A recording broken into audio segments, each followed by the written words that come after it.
আওয়ামী লীগ ১৭ বছর ছিল। রাস্তাঘাটের আমাদের অঞ্চলে যে যোগাযোগ ব্যবস্থা হয়েছে আমি ধন্যবাদ জানাই। পাশাপাশি উন্নয়নের তো কোনো শেষ নাই। আর অবকাঠামোগত যে উন্নয়নগুলো হয়েছে এখানে দুর্নীতির অনেক নিদর্শন রয়েছে আমরা জানি।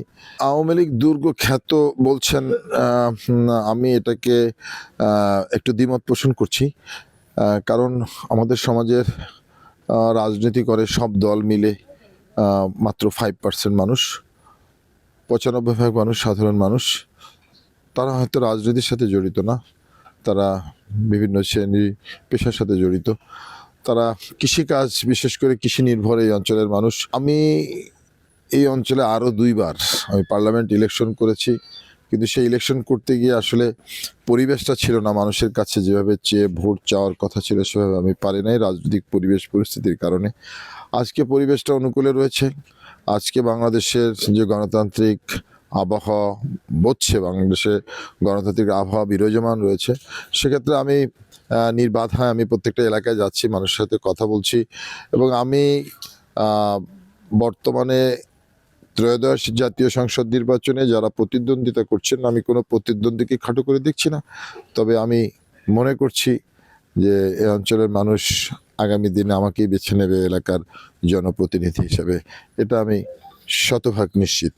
দেখেন, আমি একটি বৈষম্যহীন, সাম্য এবং মানবিক এবং মাদকমুক্ত সমাজ, বিশেষ করে মাদকমুক্ত টুঙ্গিপাড়া কুটিরপাড়া বিনির্মাণের জন্য আমি স্বপ্ন দেখছি এবং কাজ করছি।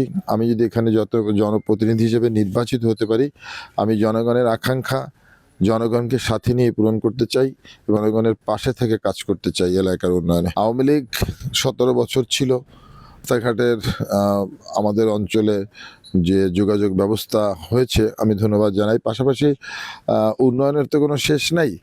আর অবকাঠামোগত যে উন্নয়নগুলো হয়েছে এখানে দুর্নীতির অনেক নিদর্শন রয়েছে আমরা জানি। কিন্তু আমার যে স্বপ্ন এই টুঙ্গিপাড়া কোটালীপাড়াকে নিয়ে, যে একটি মানবিক সমাজ ব্যবস্থা এবং মাদক মুক্ত এই টুঙ্গিপাড়া কোটালীপাড়া আমি চাই এবং সেটার জন্য আমার সব কিছু, আমার সামর্থ্যের সব কিছু দিয়েই আমি চেষ্টা করব এই অঞ্চলের মানুষকে একটি মাদকমুক্ত সমাজ উপহার দেওয়ার জন্য। ১৭ বছর এই অঞ্চলে আপনি যেটা বললেন আওয়ামী দুর্গ, আসলে আমাদের জনগণের মান উন্নয়ন, জনগণের ভাগ্য পরিবর্তনের যে কাজগুলো করা প্রয়োজন ছিল সেভাবে কিছু হয় না। এখানে মানুষ কৃষি কাজ করে খায়, আর বর্ষাকালে যখন কৃষি কাজ করতে পারে না মানুষ তখন বেকার বসে থাকে।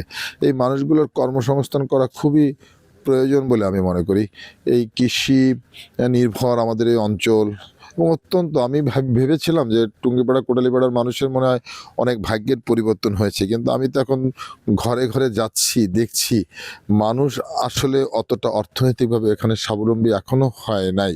সেজন্য এখানে আসলে আমাদের একটু পরিকল্পিতভাবে মানুষের কর্মসংস্থানের ব্যবস্থা করার জন্য এখানে কিছু কিছু ছোটোখাটো ক্ষুদ্র শিল্প গড়ে ওঠা প্রয়োজন ছিল, যেখানে মানুষ তার কৃষিকাজ শেষ করে বাকি সময়টুকু সে একটা কাজ করতে পারে এবং সেই কাজের মধ্য দিয়ে কিছু উপার্জন করতে পারে এবং সে অর্থনৈতিকভাবে স্বাবলম্বী হয়। সে কাজটা এখানে আমি দেখছি না। আমি চেষ্টা করব ছোট ছোট ক্ষুদ্র শিল্প গড়ে তুলে যেখানে মানুষ তার কর্মসংস্থানের ব্যবস্থা করতে পারবে, সেজন্য আমার সামর্থ্যের সবটুকু দিয়ে চেষ্টা করবো আগামী দিনে।